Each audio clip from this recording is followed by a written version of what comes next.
All right. All right. This week we will be discussing the 1993 classic time loop Bill Murray film Groundhog Day. And joining me, I have Smirk Gently and Randy or Gen X or Guy NYC on TikTok. Smirk Gently on TikTok. Thank you both for joining me. Yeah, thank you. Always a pleasure. Oh, I think your audio might have just cut out, Randy. I couldn't hear you for there for a second. Hopefully you can hear me now. Yep, I can. You're good to go. Yep, All right. you're good.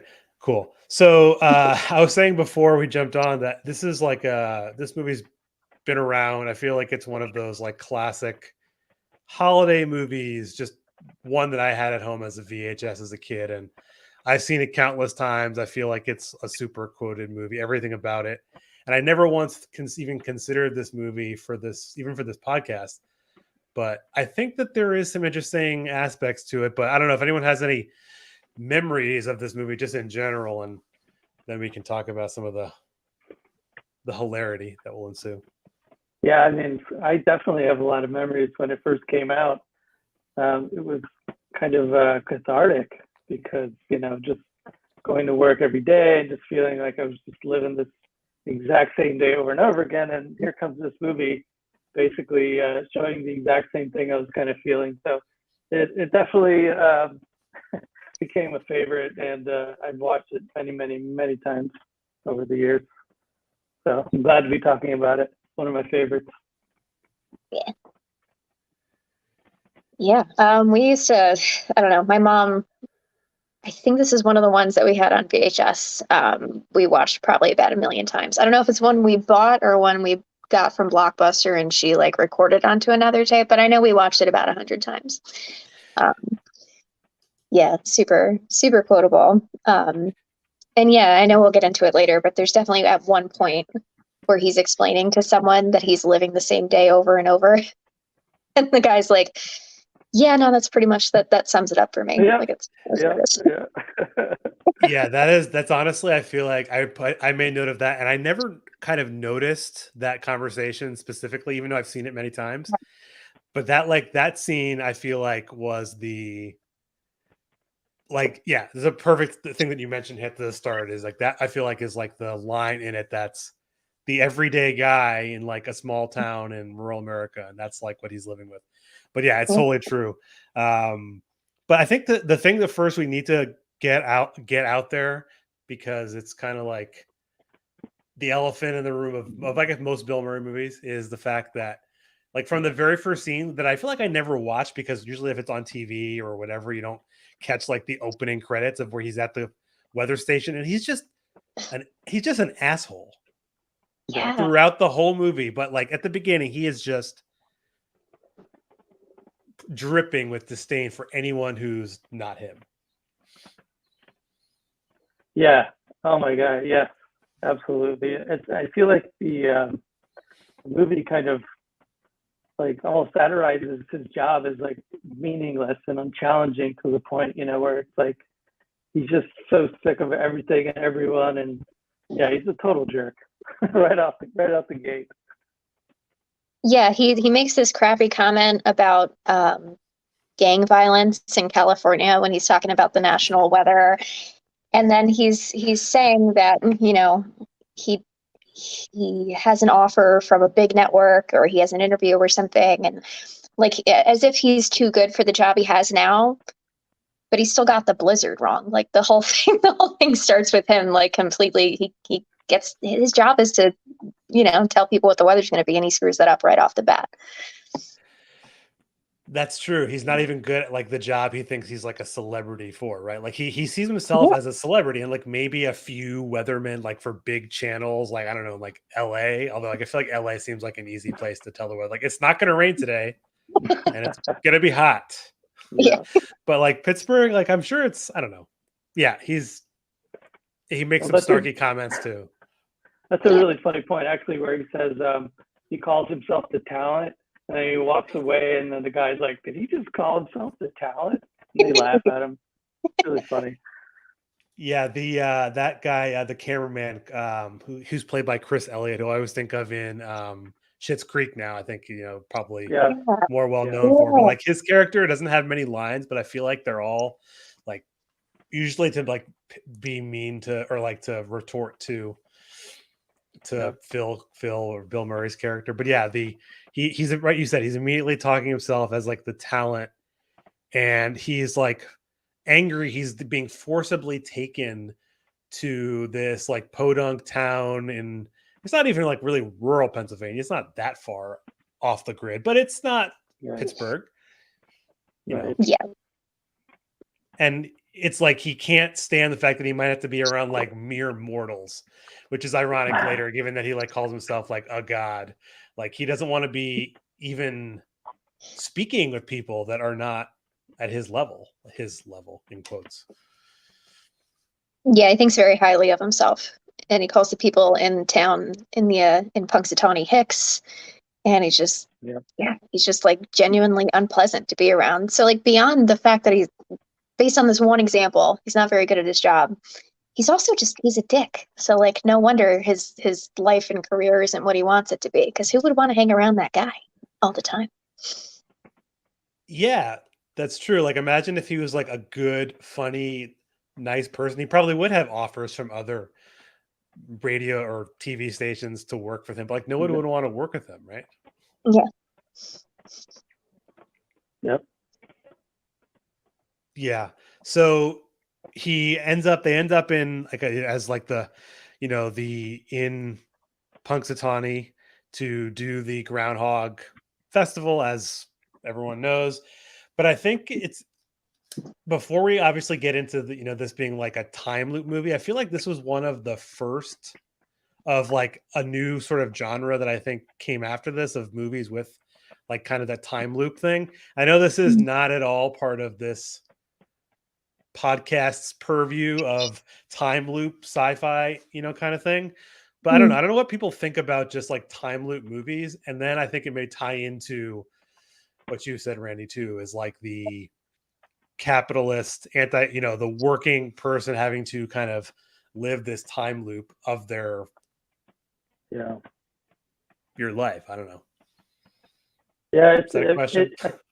The cool thing I think about doing this podcast is, so originally I saw the movie as a sort of existential dark comedy, and then watching it again from a leftist perspective, like I just see quite a different angle. The alienation, right, of and the exploitation of working class under capitalism and other things. But yeah, definitely shed a completely new perspective for me. Yeah, I think this time watching it through with the same sort of thing in mind, getting a sense of him having to really connect with other people who he saw himself as separate from, but who he really has. There's no difference between him and any of the people in this town. Like they're in the same exact boat, until Yeah. he gets to that point, he's stuck in this like constant loop. And that's what I feel like. I don't know. I don't want to get too ahead of it, but I feel like that has a lot to do with what gets him out of the loop. Yeah. Well, I mean, as far as like the time loop concern, like I'm not gonna again like dig too heavily into the time loop, but like as far as like time loop type movies go, I feel like it's pretty standard. He's in like one location, nothing can happen to him, right? We see Yeah. later he can hurt himself, no one remembers anything. He can't leave because of the snowstorm. So it's almost like the thing that he couldn't predict is like the thing that's keeping him in Punxsutawney, which is it wouldn't matter if he like drove 100 miles, he'd still wake up in the same place. So, but I just think Yeah. that's kind of a funny little nod to it too. But what did you say that I was thinking about? But yeah, I guess we also before. So the rats. What was I going to say? You said, oh, you were talking about like what gets him out of it, right? Well, that's what I was thinking about. So we won't get to that just yet. But so his first run through of the day is like the actual, the Groundhog Day. Mhm. And in the same thing, he's also mean to all the people in Punxsutawney, starting from the person in the like the Airbnb. I just said the B&B, not the Airbnb yet. It will be now.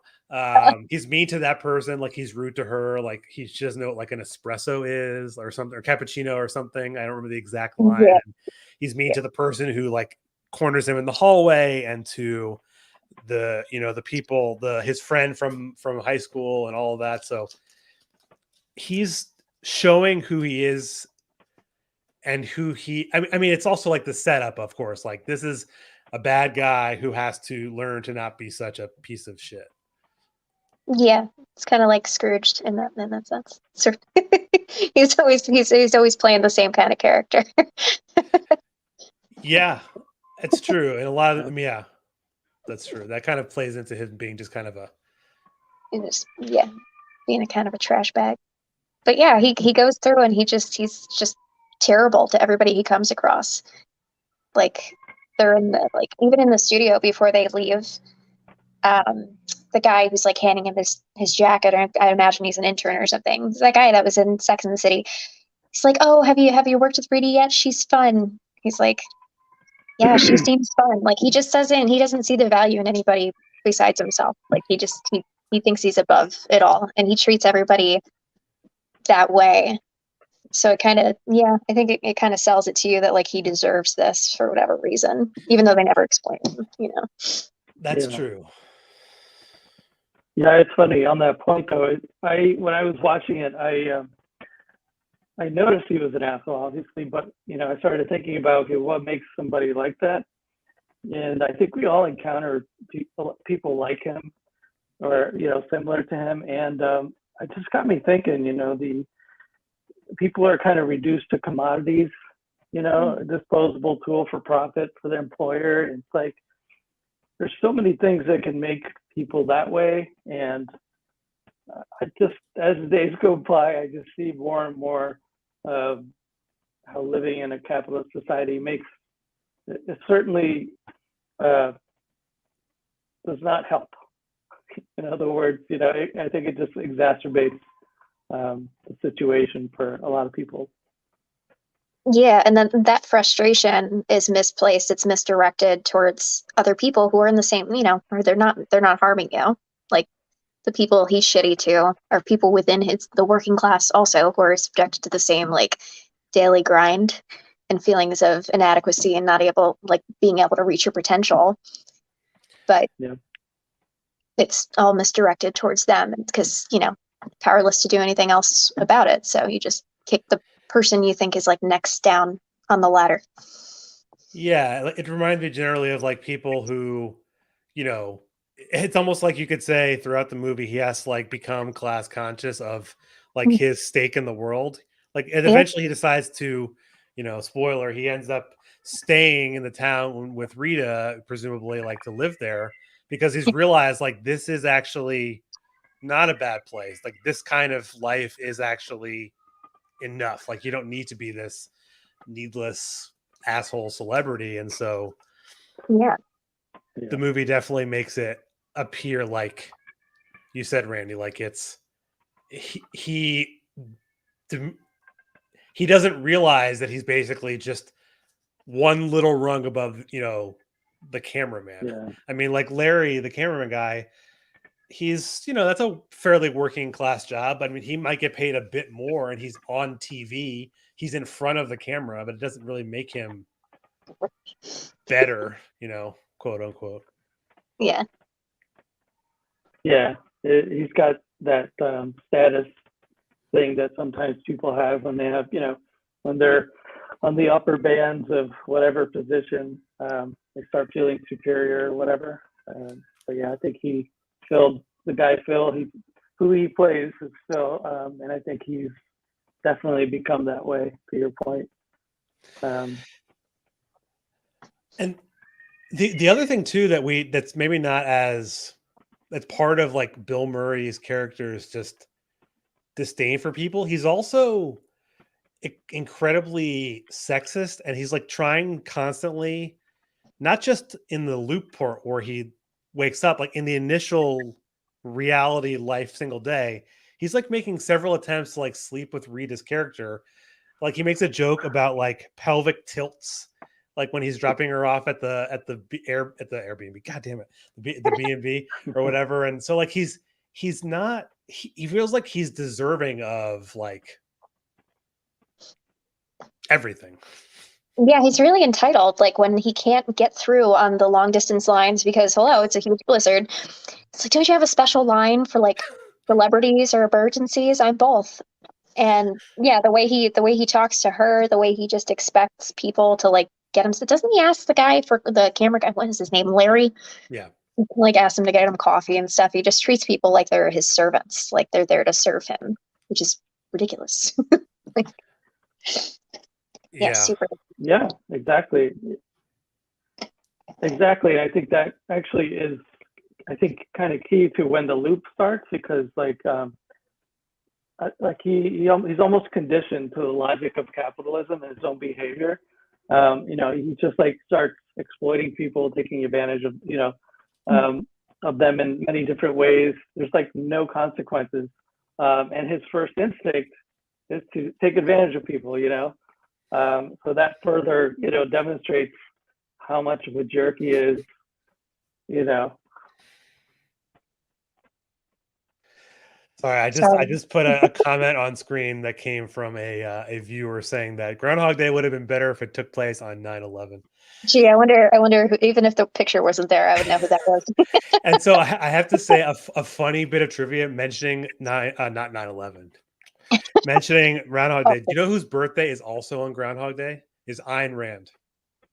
Oh, God. no. Which I didn't know until today, and it just somehow is like kind of perfect. Wow. Perhaps. I don't know why, but I digress. But the thing I was going to mention too about like the time loop, I wrote this down. Like this isn't like I wrote that like it's almost like the repetitive nature of the loop.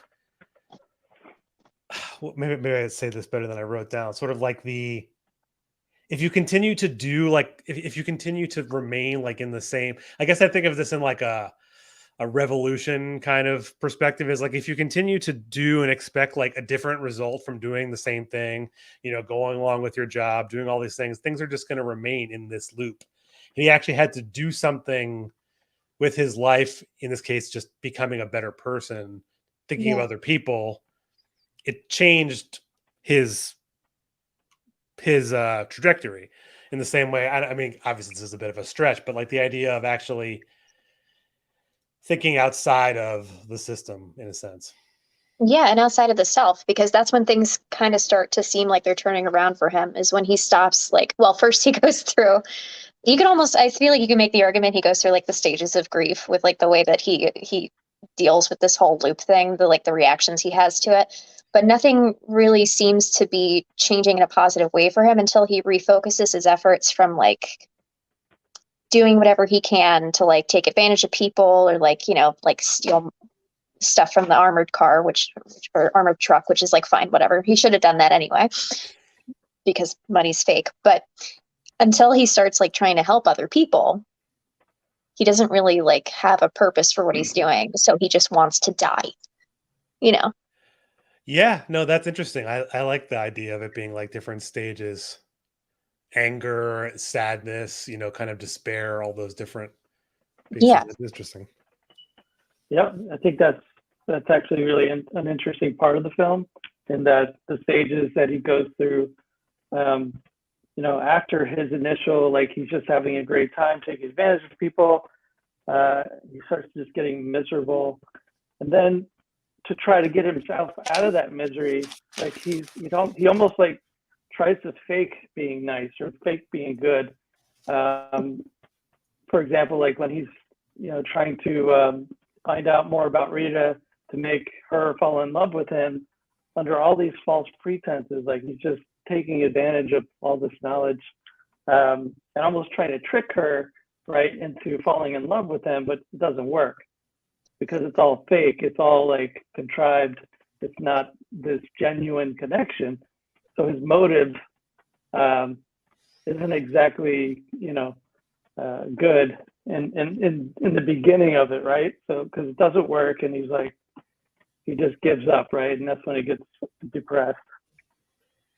But then he turns it around, and I would argue that like he does so by becoming more altruistic and compassionate, right? He finally gives up trying to be fake or trying to trick Rita, and he just connects with her like genuinely, and that's when it starts to really click.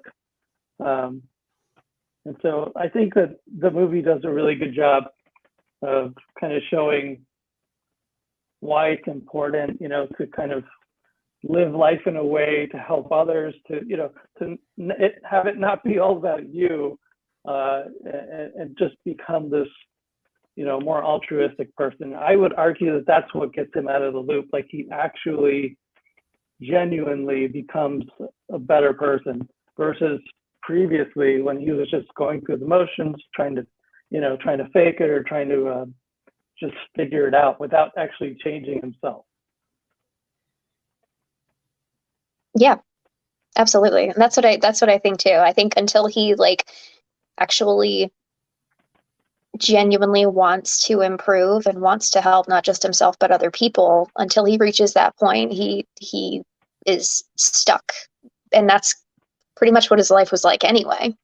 He was stuck in the job he didn't like, always assuming that, something better was on the horizon, but there's really, he's working the same job. I don't know for how long, but long enough that everybody knows that he's a jackass, and he's been doing the Punxsutawney thing for several years. So, and from what I understand, it's like if you're working at if you're at the same job like that in like journalism and broadcasting for a few years, and you're like a personality where they see your face and you're there long enough, like if you haven't been snatched up by a big network already, like it's not going to happen.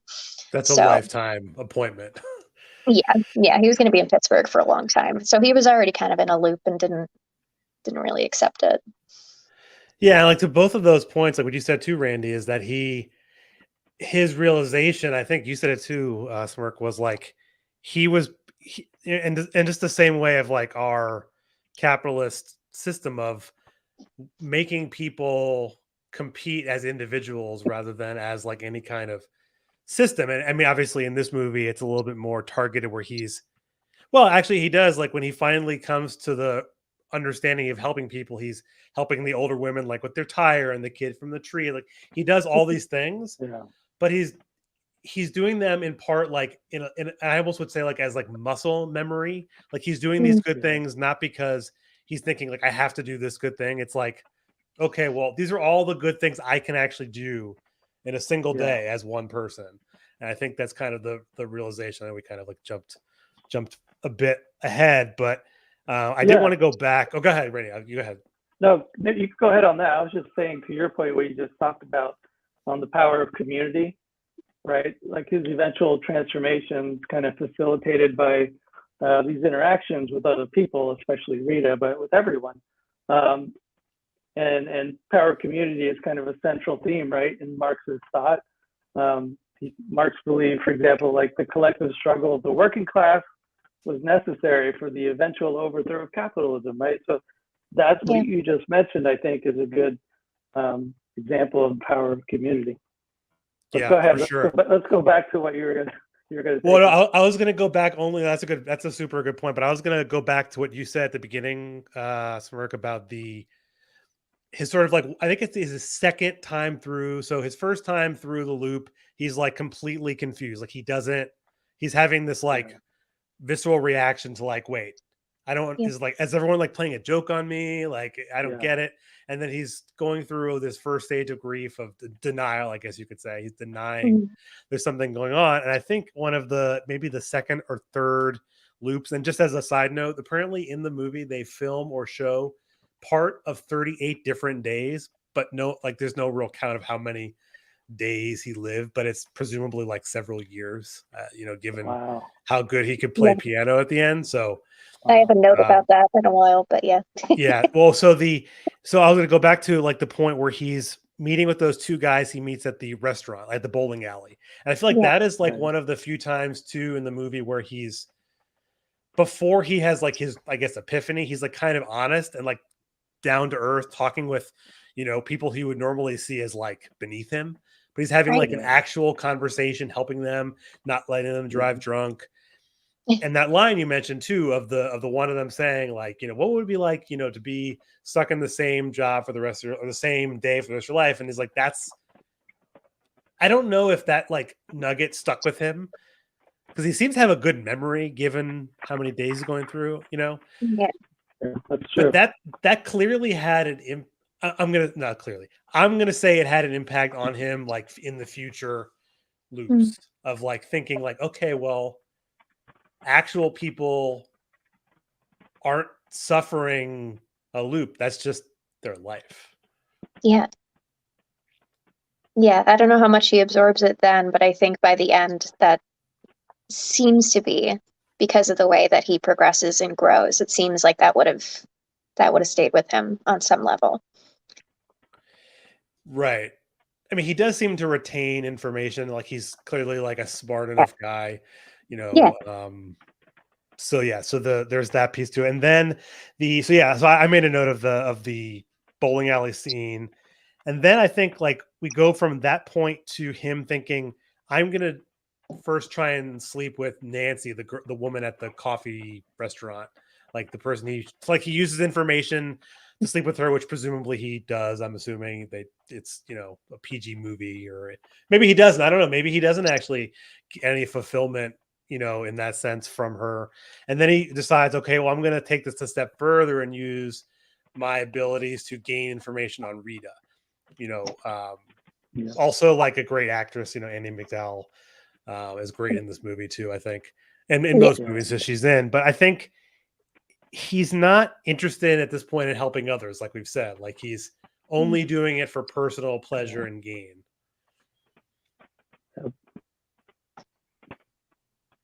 Exactly. And what's more capitalist than that, right? It's just very, I think, honestly, I think that so many people are conditioned exactly in that same way. It's just any situation that they can take advantage of for their own betterment or whatever.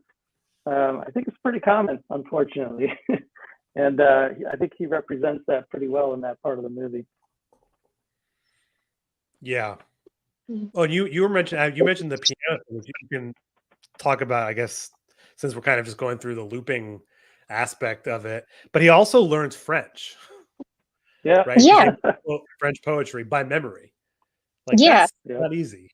So this is the thing, and I don't remember exactly. It was probably a Cracked article because Cracked.com used to be like, it was like a daily thing for me. Yeah. But somebody said that it was like, it had to be like hundreds of years. So for, how they say like you have to, if you practice something or work at it for 10,000 hours, then you can reach like an expert level in it basically. So like you just apply that to piano, that's like 417 days, something like that. So that's over a year, just that. And he doesn't start that right away. But then you take into account the fact that he knows all this intimate information about literally everybody in the town. Like he could just point to it, or at least everybody in that diner, right? Like he could just point to anybody. So like how long did it take for him to go through all of this to finally come to the conclusion that like, I have to do something different? How many loops did it take? Honestly, I feel like it's far more loops than they were able to show in the movie.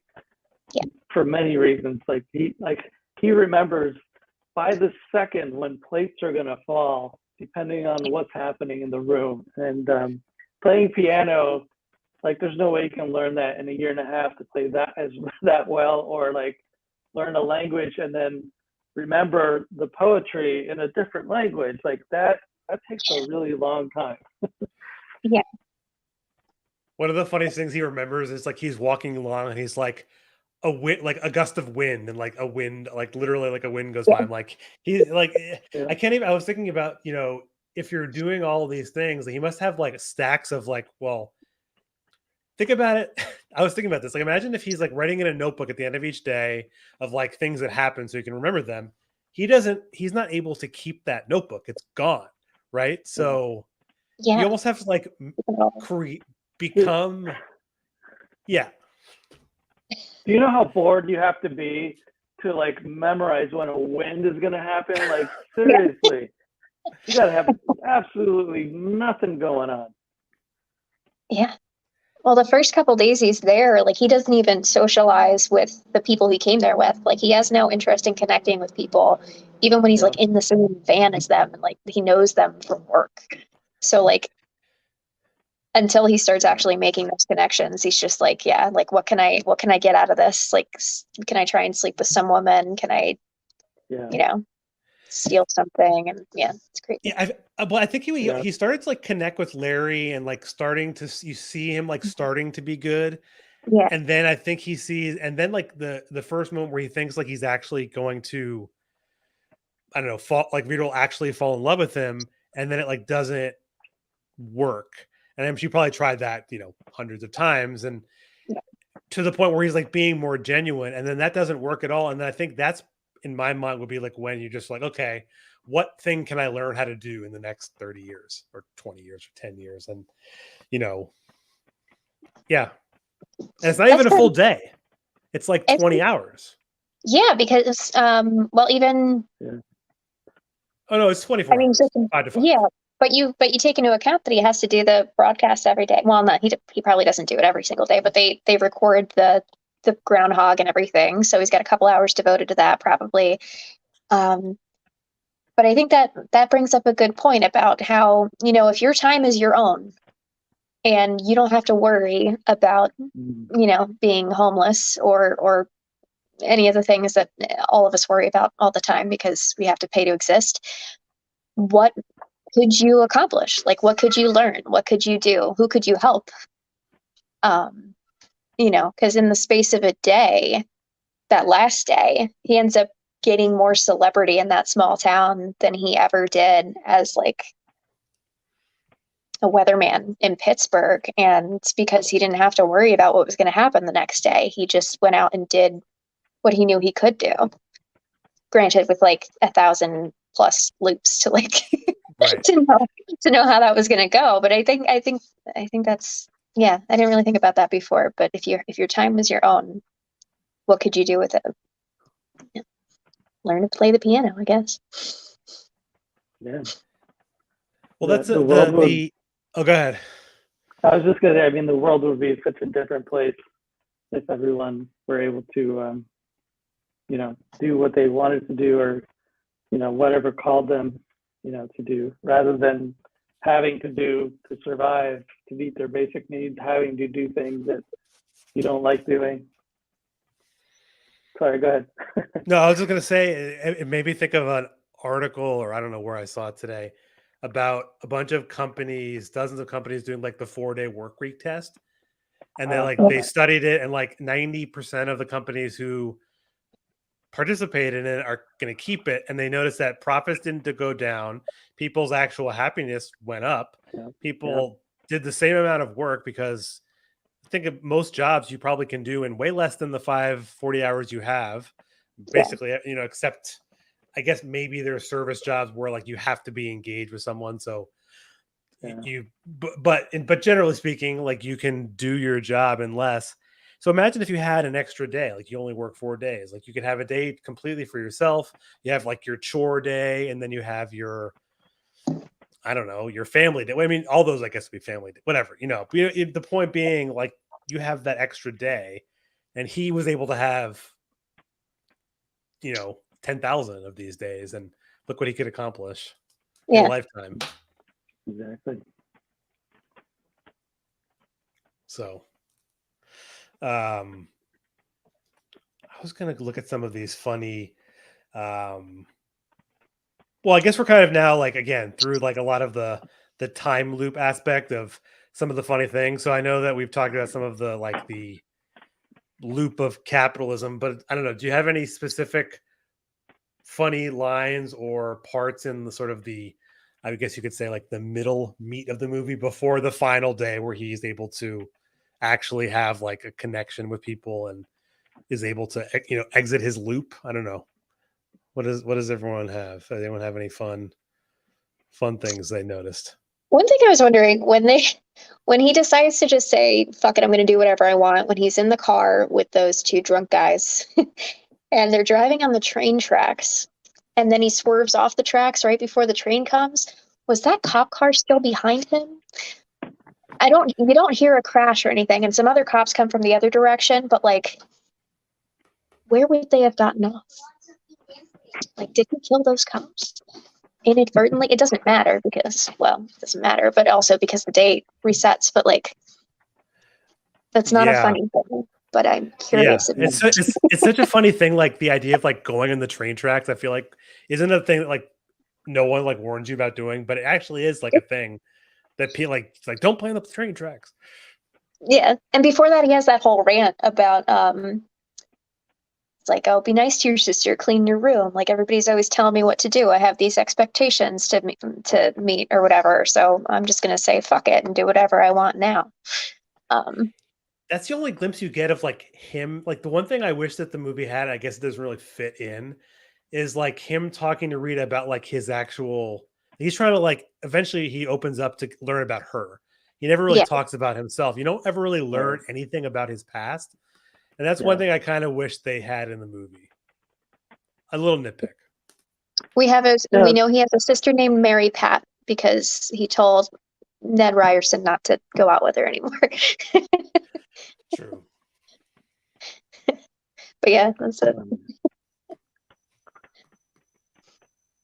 That is a good point, though, that you bring up because it would give us a little insight into why he's such an asshole. Yeah. He seemingly has no reason other than just like he's just doesn't like his life. Yeah. You know, he doesn't like his job. He wants to be worshipped and he's not. Yeah. Like he worked hard, presumably. Is like a good looking guy, you know, he's on TV. Like that's probably half of like a weatherman on TV, right? Like being like decent to look at. I mean, for the 1 minute you're on per day. Right. I don't know. Is this controversial? It's not at all on topic, so I apologize for the short digression. But is Bill Murray good looking? Like, is that? That's a good question. It's obviously very subjective, but I'm like, I mean, so I mean, like when I was growing up, he wasn't considered good looking by anybody I knew. Yeah. I just saw him as this funny, goofy guy. I never viewed him as this sort of sex symbol or anything having to do with being. He's charming. He's very charming. Yeah. Yeah. Yeah. He's funny in his jerkish way. So apparently Tom Hanks was who Harold Ramis wanted to play Phil Connors in this movie, but he changed his mind because he was too nice. Which I think actually is like, it was like Tom Hanks would have sucked in this movie. I think it would have been like, you couldn't take him seriously, you know? Right. But I don't know. I don't think that Bill Murray is like what you would perceive as like a weather. I don't know. Maybe the weatherman doesn't have to be good looking. I don't really remember watching like local weather as a kid being like, oh yeah, Joe Weather is like attractive. I don't know. Or not just, it could be a woman too. Joe Weather. That would be like the perfect, or like, you know, Anchorman or whatever. They always have names like that though. It's like Christy Storm with the weather. It's like, that is not your name. I'm sorry. That's never your name. Who was the weatherman on Anchorman? Was it Steve Carell's character? I don't remember. Was it Brick? Wasn't that his name? Brick? Yeah, Brick, yeah. Was he the weatherman? I can't remember. I don't know. I'm just thinking, like that's also like the same era, like the movie supposedly takes. Well, I guess that's a little early. Anyway, but I don't know. Maybe he's not. I don't know. But what was some other funny line that I wrote down? There was one thing while you're looking for that, real quick, before I forgot.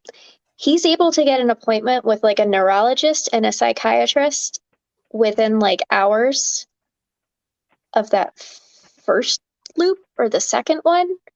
Like, yeah, he tells Rita something's wrong and he goes to see a doctor like in like no time at all. The doctor is played by Harold Ramis too. Yeah, I love that. I'm so glad he was in it for just a second, but like given how crappy that psychiatrist seemed to be, like he probably wasn't in high demand. Yeah, that's true. Maybe. That was funny, actually. When he was talking to the psychiatrist, he asked him, like, they do teach you about this, right? Like, you went to school for this, no? Yeah. Yeah, that was like, 'cause I mean, he was presumably like seemed like very young, and Yeah. yeah, it does seem like all of the, with the exception of, I guess, later you discover that like the piano teacher is like competent enough to teach him, very expert level piano. Yeah. It seems like a lot of the people in the town, like they might be good. I don't this I feel like this is going to come out as sounding like mean, but like they don't seem to be like they care about their job, but they don't like seem to be good at it. I don't know. Yeah. But maybe that's just like those couple characters. I don't know. Maybe that's not true. No, I see what you're saying though, because like the first when he's telling Rita that he's a god, and Doris, the server, is standing at the table, and she's like, "Do you want me to come back?" After they haven't acknowledged her for like a full 30 seconds. At which point, me as somebody who worked in restaurants for 10 years, I would have already been like across. I'm like, no, they're not looking at me. I'm just gonna walk away. Or the guy, Felix in the armored truck, he like drops the quarters all over the place. Like, yeah, they definitely make it look like people in this town are kind of bumbling. Like they don't really know like how to do their jobs. Well, it's funny you mentioned the waitress. And in that scene, they're acting people, I think, maybe like what they wish they could have done or asked what she could have done. And that's another thing about the movie too, is that like a lot of these people are probably like the guy who's the money guy. He's like 80 years old. Like he should be retired. And yet Yeah. he's working as like picking up heavy bags of money. Like all these people seem to be doing things beyond like the point of where they should have to do them. And like the waitress wants to be a painter, did she say? She wanted to go to Paris. Did she say she wanted to be a painter? Maybe she just wanted to see Paris. But like that's another thing. Like she just said she wanted to see Paris before she died. That's it. I found the line. So I don't know. I guess it's just like a metaphor, I guess, for people who are stuck in a loop that can't do the things they want. Yeah. That's pretty Go ahead. I mean, when you think about it, it's kind of realistic. Like so many people, they just work at jobs to get an income so that they can have their basic needs met. It's like, are they good at it? Do they even care? I mean, you know what I mean? It's just like these people are just doing what they have to do to get by. And maybe that's why they aren't very good at any of the jobs. They don't care about it. And, they just do the bare minimum, maybe. Yeah, and you can't really blame them, right? It's like when like we just moved, but still people I would check the Facebook group for the neighborhood we used to live in, and people would be complaining that the 18-year-old kids at Wendy's aren't like really hustling to get them their Dave's double with cheese or whatever. And I'm like, dude, they get paid crap money. Like this was Philadelphia. Right. They're making like minimum wage, I think. They're not getting paid enough to give a shit. Like they don't have to care. They expect them to be like all chipper and happy to serve them or something. Like, come on. It's bizarre. It's like I don't blame you for not really caring, because like, and they probably are working really hard given like the grueling task of working at a kitchen, like let alone like a fast food kitchen. Yeah. So another thing that I just saw that I have to mention because it was on the Wikipedia page, apparently so they wanted to make a sequel, which makes no sense. And then they're like, we're not going to do that. But apparently there is an Italian remake of this movie called I Gioielli, translated as It's Already Yesterday, which is commonly known as Stork Day.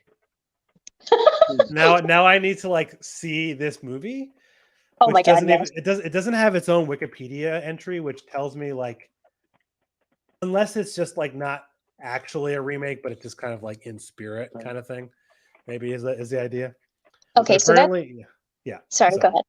No, that's it. I'm done. That's so funny because lately I think I told you about the Indian remake basically of Forrest Gump.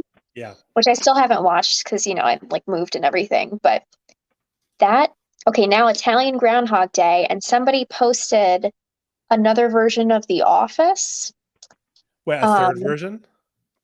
Yeah, but it's basically shot for shot, and I don't remember where it was, but like that I think is just an untapped resource of wonderful movie and TV options to just like add to my personal list. I feel like, oh man, just to see it outside of the context of like American sort of media, like to see what they do with some of these themes that like we notice in these versions. So I found the Wikipedia entry for this remake. It's billed as a remake of the movie, and it's really funny. It was apparently it takes place in the Canary Islands, it looks like. Oh. About a guy, a television presenter specializing in zoology, who's a spoiled, self-centered, arrogant man who looks down on everyone around him. In addition, blah blah blah. So I need to track that movie down. That sounds bizarrely funny or awful, that sounds, or both. Yeah.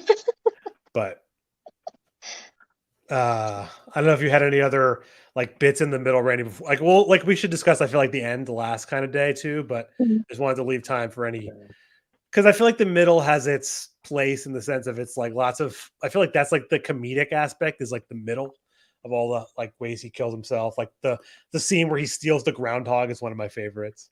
Oh, so yeah, it's so funny, but it's so sad. Like, how are you going to take out Phil with you? That's so mean.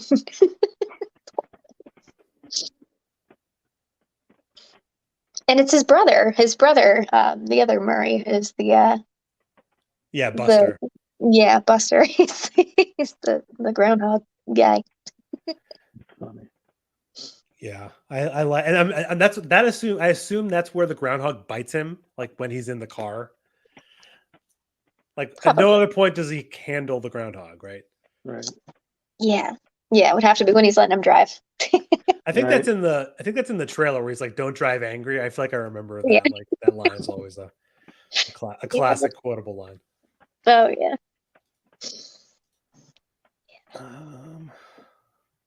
The saddest one, I think, is the when he jumps off of the building.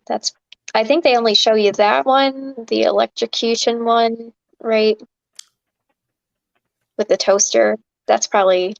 Yeah, they don't show any of the others. The rest are all just he refers to, like, I burned. I don't remember all the things. Cut, stabbed, shot. Probably only could film a few of those for. Like, it's almost surprising. Like that would never make it in. Well, PG film didn't mean it's the same thing, but yeah. Hopefully it's not too close to the end to jump into now, but when he starts trying to save that man, we should talk about we should talk about that too. I think that's I was just gonna bring that up. It's funny. Oh yeah, go ahead. No, I was just saying that's probably one of my favorite parts of it, where he's just super determined to keep the guy alive. He just tries all these things, gets him soup. It's really just a very heartwarming part of the movie for me. Yeah, and it's a very good marker for when his perspective shifts and he starts to really give a shit, because the first time you see him is the first day before the loop starts, and he walks past him on the street and he pretends to look for his wallet. Right. And he just ignores him, and then he talks to Ned and does that like a couple of times. He never acknowledges him. Yeah. And then just suddenly he's walking by like late at night that first time, and he takes him to the hospital. And he's just devastated when the nurse or doctor or whoever she was tells him that he died. That part actually, that makes me tear up when he tries to resuscitate him, when he's trying to like give him CPR. And he keeps calling him Pop and Dad. Yeah, I wrote that down too. I was like, is this some like dad memory unlock? I don't know. Yeah, there's probably like a deleted scene or something that explains that. I don't know. I want to find that. I want to find it if there are any, but yeah. Oh, there are deleted scenes from Groundhog Day. Oh, I haven't seen them. Maybe I'll look them up later. Yeah. Oh, were you gonna say something, Randy, about the like the man? I'll mention one of the deleted scenes after that. No, I was just thinking about all the other scenes with the old man, the pop guy, where I guess he takes him to the diner and he gets like this huge spread, and the old guy just looks at him with his big eyes and smile. It was really cool. Yeah. He doesn't really say anything too. Like you don't necessarily expect him to. And I think part of that whole thing that I feel like also is like it's meant to be like a heartwarming thing where he's starting to like realize that people are suffering. I think it's also just the idea that there are people that are suffering that rarely actually get any, they just die and that's it. Like there's no one there to help them. There's no support. So I think it's a sad thing. So I'll change to something that's slightly funny. So one of the deleted scenes is Bill Murray goes into a bar and becomes like he gets really good at pool. So he starts hustling people at pool. So there's a scene where he hustles people at pool. Nice. One of the other ones is I'm trying to remember. I remember seeing them a while ago. So that's like a side note. Way back, I think right when I started this podcast, like last summer, someone else had invited me onto their Groundhog Day podcast where they do like minute by minute. So every episode is 1 minute from the show. So it takes many episodes. Like, so you talk about that minute and then like just the movie. And that person, that podcast, who I'm blanking on the name of the podcast, I'll put it in the notes or I'll add it in, is all of the deleted scenes that are on YouTube he posted. So I guess he was able to get them or found them. They weren't on YouTube. So anyone out there should check out the deleted scenes. They're all very funny. Yeah. All right. Good find. And I don't even know if they were on the DVD. I don't know like how that worked, but because usually they're like on the DVD in my experience from DVDs. Yeah. I have the DVD, but I didn't check it, but I feel like they are. Huh. I mean, they could be. Like a couple of them are like in pretty high quality on YouTube, which tells me like they were officially released, not like someone like got a copy. But I think it makes sense to talk about I guess you could like say feels like redemption. We kind of talked about it a bit, like all of the selfless acts that he undertakes, which I think are all like compiled. And the scene that they never mention as being a thing is like the auction for like the dating, right? Like at the very last scene, like that is never mentioned as a thing that happens. And I assume it was like kept to be like a funny finale, where Rita buys him for the day. And so I don't know. So I'll leave it there. Anyone who wants to chime in on like the redemption, his redemption and any of that. I feel like he didn't necessarily go to that party before that time. I don't think he went. I don't know. I just get the feeling that until like Rita actually wanted to be around him, like she asked him like, "Oh, what are you doing later?" And he said he had errands to run. That's when you see him like save that kid and do, like, I don't think until that day any of that stuff happened. Like at the very end with Rita like paying for him at the auction and stuff. I think it was like that one perfect day. I don't know. You could be right, because that's actually, I think for me, I felt like that was the first time there was a genuine connection made with Rita. Instead of trying to trick her, like he was just being genuine, he was just being authentic. And that was the first time they really actually connected genuinely. So I think you have a point there. Yeah, because when he tells her that he loves her that one time after they have like a nice day together, she sees through his bullshit right away. But this time, he says it to her and she doesn't like freak out. He doesn't use any of his information on her that day. Like he knows like infinitely about her, but he doesn't use that information she wants him independently of herself, right? I don't know what, she wanted to be with him. She paid, like the amount is super funny. Like, I don't remember what it was, like $339.88. I guess like whatever's in her checkbook, which also a throwback to when people like checkbooks and stuff. But yeah. And it's also funny that the camera guy comes up and like no one wants to buy it. I think it's like kind of sad, but like also funny. Yeah. really funny. But yeah, he definitely gets his redemption. I was looking through some of the funny other characters. Oh, so apparently one other funny thing too, like one of the second lines is here is that for Bill Murray to know like what to do in a scene, because they were all like constantly doing the same scene. It was like, are you the good Bill Murray or the bad Bill Murray? Like, you know, Phil in this. So like, he would know like how to act. And he's probably more familiar with the bad Bill Murray. He's like, Might have a little just more. act like yourself. Yeah. Uh, Yeah. let's see. Yeah, I think ultimately what happens, like we were talking about earlier, is that he makes real, actual connections and community with everybody in that town, and he has a positive impact on the people there. And in getting to know them and doing what he can for them, he becomes a better person. And that's, I think, Rita seeing that is also what makes her, you know, like want to be with him. Because it is coming from a place of being genuine. But that's ultimately, I think, what gets him out of it is that he sees the value in people and in doing what you can to improve their lives and help wherever you can. So exactly, and you could argue that his transformation is the result of his praxis, right? I mean, he's kind of conscious. He's got class consciousness, I would say, at that point, and you know, he's taking deliberate actions toward changing himself and the world, right? Like he's actually impacting the world around him. So he's learning by doing. He experiments in all these ways and doing all these new things for himself, for others. And he kind of becomes an agent of history rather than like a passive spectator in his own little community. So yeah, that I think all of that ties into his redemption story.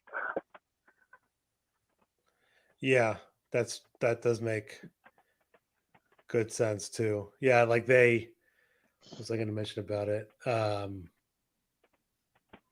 one thing that I think of too with the, you know, Rita's impression of him before they get there, like in the truck and at the station, is like he's like this arrogant person.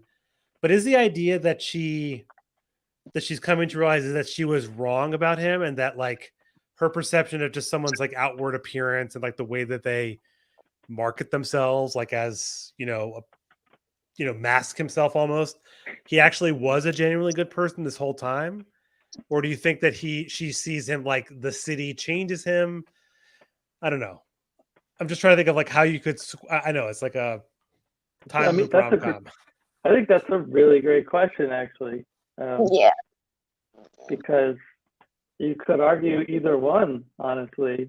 I mean, I'm thinking of this time loop occurring in like, you know, decades maybe, and who knows if it's actually a process of becoming that, or a process of, to your point, losing the mask and losing all of these things that he does to, you know, put up a wall to protect himself, you know, from the outside world. I think that's a great question. Yeah, and maybe that's because if they leave and go back to Pittsburgh, like he wants to stay there. If they went back to Pittsburgh, how would, I don't know, assuming he has people in his life, how would he explain this like sudden huge change in personality and just everything else, you know? Like I don't think it would work if they went back, because she's only known him that way, and Larry, you know, they never really talked, he said, but Larry has always known him to be kind of a jerk. So, yeah, I don't know. So the only way for him to maintain this like new, so I mean, it's interesting because then by staying, he's almost, presumably he becomes like friends with everyone in the town. He's like the charming guy who knows everyone. But like, I guess you could say like, is the idea is like the redemption of him is what gets him out, and he wants to stay. But like, is he actually, you know, happy in the end? I mean, I know it's a happy ending and you want to say that, but in some sense, like he's just realizing This is now like the existential side of things. Yeah, I don't know shit about yeah. philosophy, but I don't know, I'm just thinking like, I don't know. This might be too deep for. I didn't read any like Hegel to get prepared for that.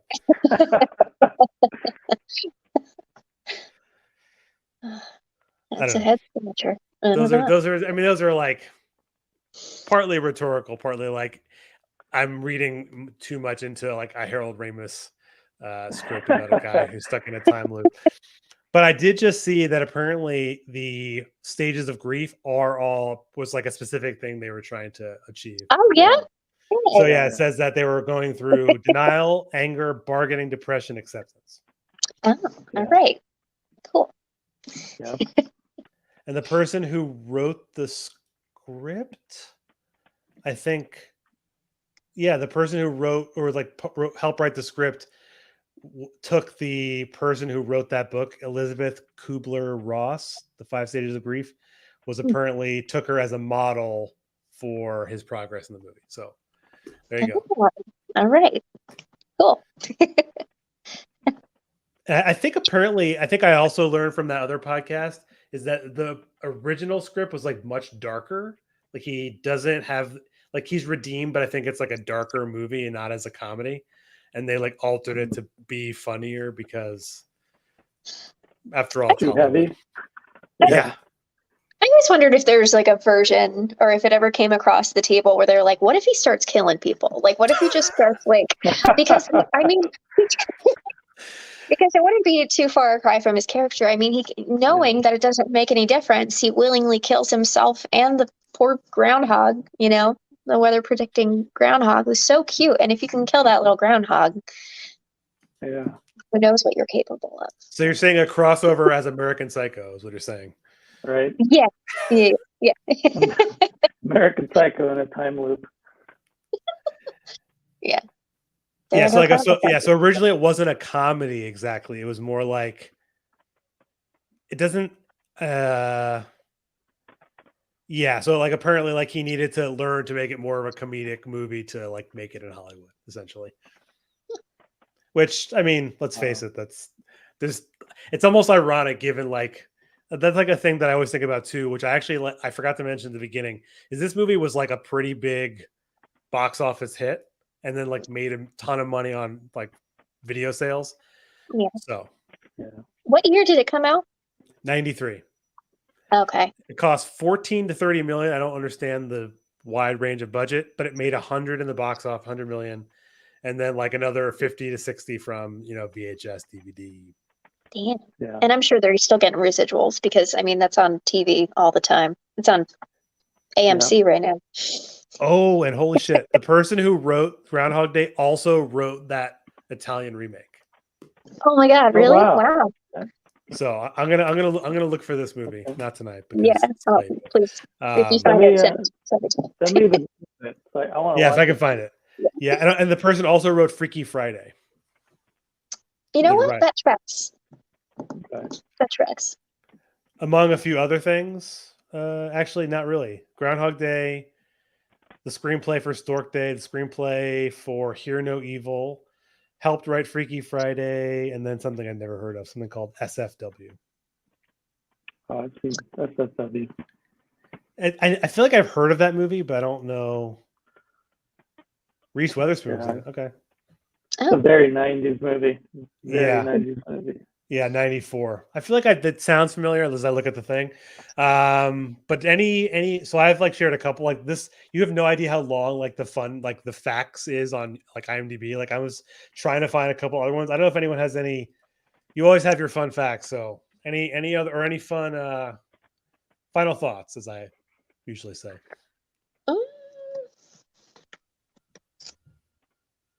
I don't know. One thing I noticed for the first time watching, and this is so dumb, but that first night he goes to sleep. Well, first off, who gets in the shower and then turns on the water? Because that's just stupid. Why don't you want to know what the temperature is going to be? But he doesn't even eat the chocolates that they leave for you on your pillow before he goes to sleep. And like, what a joyless, like he's too good for the chocolates on the pillow, like in the beginning. I gotta watch it again and see if at the end they got eaten. I feel like that would be like a cute little Easter egg thing. But no, it was fun to like watch this again with this conversation in mind, because it kind of helped to like open it up a little bit, on like how it relates to how people see each other and the class consciousness aspect of it. It was illuminating. He also wakes up like he was like with the blanket completely undisturbed. Does anyone wake up like that? He's like he's like wakes up like he's in like a coffin or something. It's like, bro. Yeah. How did you manage that? What a freak. Right? Yeah. Super weird. Yeah. Those are just like, I've seen this movie many times, and I feel like I always notice like some like minor thing, like the people dancing like in the crowd. Like they had to film those scenes apparently like back to back to keep the weather the same. Like all the scenes with Ned Ryerson were filmed back to back because they had to have like the same weather because it was cold, because they filmed this all the way until like April when it wasn't cold. So oh my God, speaking of that guy, he bought like every kind of insurance from him on that last day. How much was that going to cost him? And he's also presumably leaving his job as a weatherman to live in Punxsutawney. How's that? What's he going to do? Like work at the bowling alley and like pay for all this insurance? I hope he still stole the money from the armored truck. Because if you're going to do anything, you should at least do that, because money doesn't matter and it's not real. And I don't think they would get in trouble. Nobody knows. I hope he shared it with the town. Me too. Yeah, he could have made a donation in like that old guy who died's name or something. Oh. Right. Yeah. But I don't have any. Yeah, like I said, like we could go through all those facts and things, the trivia. But I implore anyone to check out the Italian remake of this movie and the deleted scenes. Anyway, Randy and Smirk Gently, thank you both for talking about Groundhog Day today. Yeah, thank you. Thank you. It's Groundhog Day again. But anyone can listen to this podcast, perhaps only one time through, unless you're a super fan. But on any podcast platform of choice, and have a good one.